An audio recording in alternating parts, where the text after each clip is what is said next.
Abstract Expressionism is a look that continues to be very popular, and we see this by there's record number, these paintings now by Jackson Pollock, especially Mark Rothko, are going for millions and millions of dollars when they're being auctioned today. So this continues to be a very important art movement.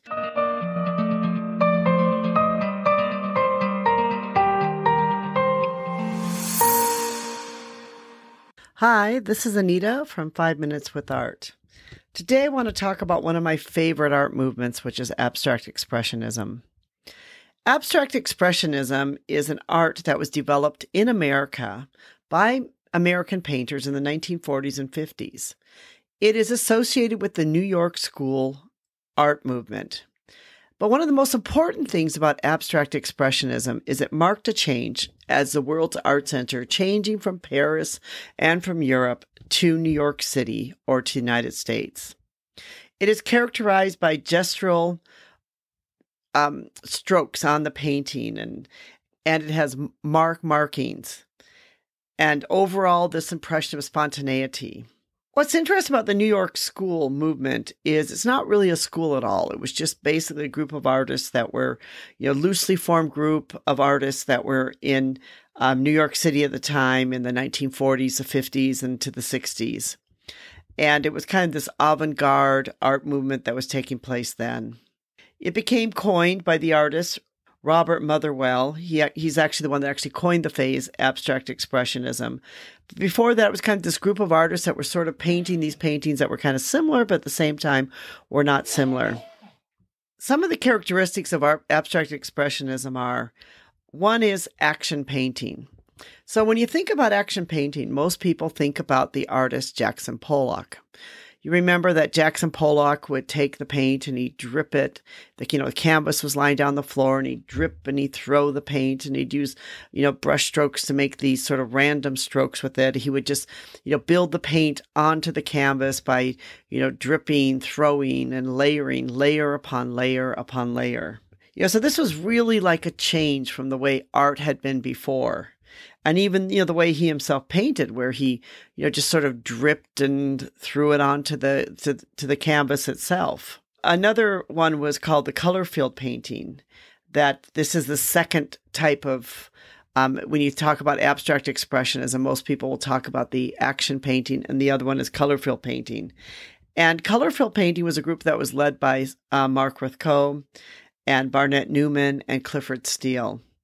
And the color field paintings were, they a lot of times they believe in, sort of religion or, mythology beliefs, but they believed that the color was meant to be a contemplative and a meditative sort of state. For them, the paintings were highly personal. They were reflective. They were, about their feelings. They were about, the canvas sort of reflecting and putting themselves onto the canvas itself. Mark Rothko is probably one that's most well known about his color field paintings. And sometimes he would just use like one single color, a large area on the canvas. And it can almost seem like this single flat color. But he also believed that his paintings were not just about the color, but there's kind of like a spirit that sort of lived and breathed within the canvas itself and within his art. And he felt that when people viewed his art, that it would be taken to another sphere or another realm. Even the artist Clifford Steele, who happens to be one of my favorite abstract expressionism artists. And if you don't know about him, look him up and look up his work. It's really quite fascinating. He didn't sell that many paintings. In fact, he was even known himself to refuse to sell a painting to someone because he didn't like the way they looked at it, didn't think they could appreciate it, didn't think they'd display it properly. And so it was all about, because, the paintings were all part of themselves. They had put themselves into their paintings. Abstract expressionism is a look that continues to be very popular, and we see this by there's record number, these paintings now by Jackson Pollock, especially Mark Rothko, are going for millions and millions of dollars when they're being auctioned today. So this continues to be a very important art movement and a very important look of art, which is an extremely high demand, especially by the artists who are considered to be the founders or those who started this art movement itself.